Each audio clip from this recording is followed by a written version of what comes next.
Vilela. A Bíblia é o único livro que tem o que eu chamo de unidade na diversidade. O que é isso? Nós temos na Bíblia mais de 40 escritores, desde gente com cultura enciclopédica, como Moisés, Salomão e Paulo, como homens simples, como Amós, que era um agricultor, como Pedro, que era um pescador.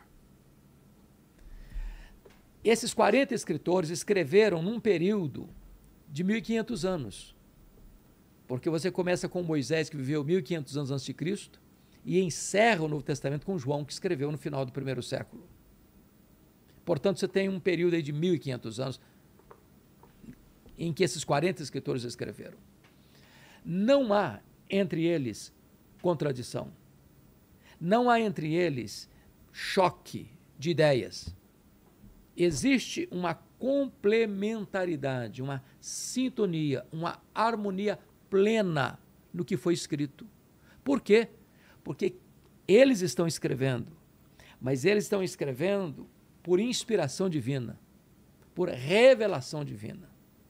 Então, a mão que está escrevendo é a mão humana, e não é psicografia. A mão que está escrevendo é a mão humana, mas a mente que está controlando o que está sendo escrito é a mente divina. Então, não há qualquer outra obra na história da humanidade onde tantos autores escrevendo de lugares diferentes, de culturas diferentes, para pessoas diferentes, com línguas diferentes, em contextos diferentes, em que haja uma plena e absoluta harmonia. Isso é exclusivo da Bíblia. Segundo aspecto, que eu acho que é tão importante, é o cumprimento das profecias. Profecia é aquilo que Deus falou antes do fato acontecer. Diz, vai acontecer. E dá detalhes de como vai acontecer. E tudo acontece rigorosamente como profetizado. Por exemplo, as profecias do Antigo Testamento, algumas ou a maioria se cumpriram no Novo Testamento, certo? Certo. E a gente sabe que essas coisas não foram escritas depois da vinda de Jesus, foram escritas antes. Temos provas disso? Temos provas disso. Porque seria fácil escrever depois que Cristo vem, porque aí a profecia já é fácil de você colocar uma profecia, ó, tá vendo, se realizou. Claro. Mas foram escritas antes mesmo? Por exemplo, você pega Isaías, profeta Isaías. O profeta Isaías viveu 700 anos antes de Cristo. Ele profetizou, no capítulo 7, 14 do seu livro, o nascimento virginal de Cristo. A virgem daria à luz a um filho. Bom, isso aconteceu lá no primeiro século, como relatado em Lucas capítulo 2. Segundo, Miqueias, que viveu também no período do 7º século a.C., escreveu que o Messias, que Jesus, nasceria em Belém da Judéia. Conforme Mateus 2:1, ele nasceu em Belém da Judéia. Mas deixa eu só dar um dado importante disso aqui. Onde morava José e Maria? Moravam em Nazaré. Nazaré. Nazaré está a praticamente 200 quilômetros de Belém. Naquela época, 200 quilômetros era uma viagem. Pô. Hoje não, mas naquela época imagina, era uma fazer viagem. a pé ou em cima de um no mínimo em cima de um burrinho, de um jumento. Pois bem, eles moravam lá, Maria estava grávida, já em estado adiantado de gravidez, mas a profecia dizia que ele tinha que nascer em Belém da Judéia. O que acontece?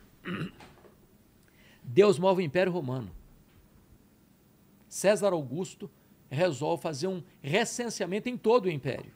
Por causa disso? Por causa dessa profecia? As razões dele poderiam ser as suas razões. Entretanto, esse movimento todo tinha um propósito atrás dos bastidores da história da redenção, que era deslocar José e Maria de Nazaré para Belém. Por quê? Porque todas as pessoas deviam recensear na sua cidade. E como José era um descendente de Davi, e como Davi nasceu em Belém, a casa do pão, o Messias, que é o pão da vida, deveria também nascer em Belém, a casa do pão. Para cumprir o quê? Uma profecia. Então, isso é o que nós chamamos de cumprimento rigoroso da profecia. Mas tem muitos outros. Profecia, por exemplo, de que as vestes de Jesus, quando ele foi crucificado, seriam repartidas e lançado sorte sobre elas. Está lá no Salmo 22. Ah, é? É. Isso se cumpriu rigorosamente. Você pega Isaías 53 e é um retrato antecipado com detalhes da crucificação de Jesus, que aconteceu rigorosamente. Mas você tem profecias, por exemplo, que ele foi vendido por 30 moedas de prata. Está lá em Zacarias, livro do profeta Zacarias, que viveu no 5º século a.C. E exatamente isso acontece. Ele foi vendido por Judas Iscariotes por 30 moedas de prata. Ou seja, Deus escreve a história antes dela acontecer. Mas há muito mais, além de profecias acerca de Jesus. Por exemplo,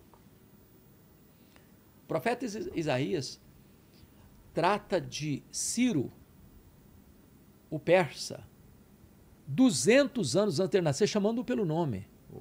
Como assim?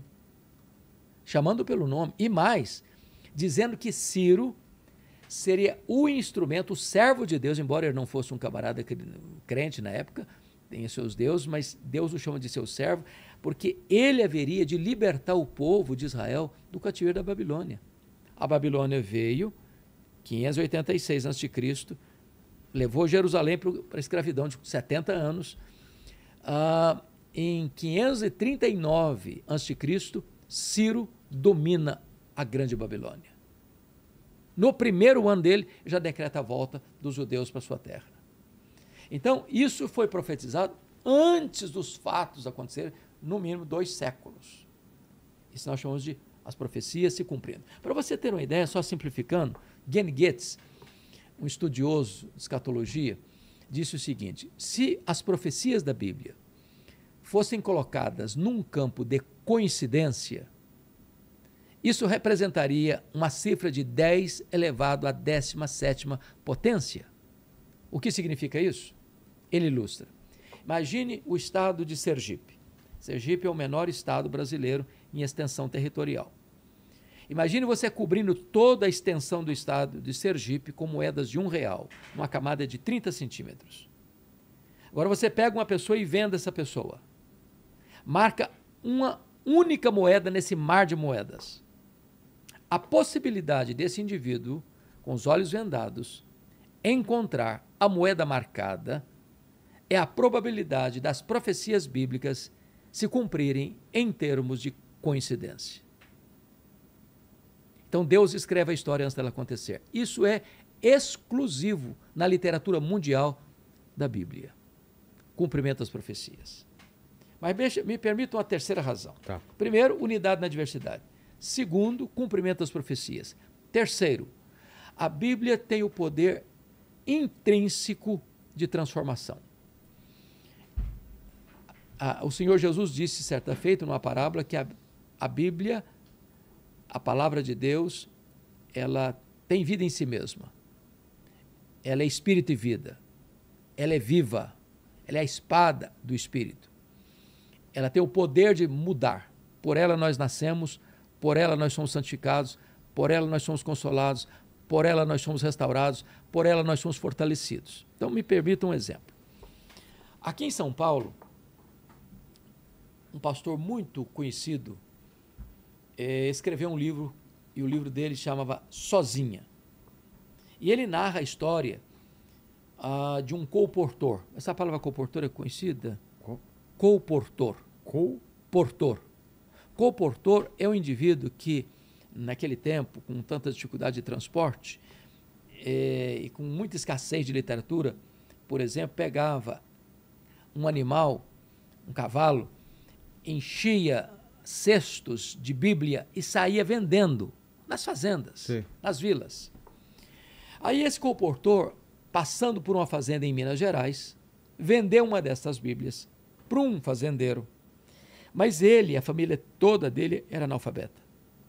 Mas tinha um funcionário da fazenda que sabia ler. Então ele chamou esse funcionário, reuniu a família e pediu a esse funcionário para ler a Bíblia. E ele começou a ler, apenas ler. E a família toda, Vilela, toda a família foi se convertendo.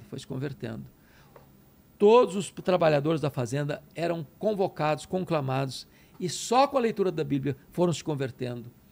E a vila que estava próxima dessa fazenda também foi chamada para ler a Bíblia, porque ninguém conhecia a Bíblia, ninguém sabia de Bíblia naquela época. E houve uma transformação profunda, radical, não só da família do fazendeiro, mas dos seus funcionários e do vilarejo, simplesmente com a leitura de uma Bíblia. Puxa. A palavra de Deus é viva e poderosa. O apóstolo Paulo chegou a dizer que o evangelho que está sintetizado na Bíblia é o poder de Deus para a salvação de todo aquele que crê. É por isso que eu digo para você, quando você lê a Bíblia, ela lê você. Ela entra no seu coração como uma espada do Espírito e produz mudança e profunda transformação.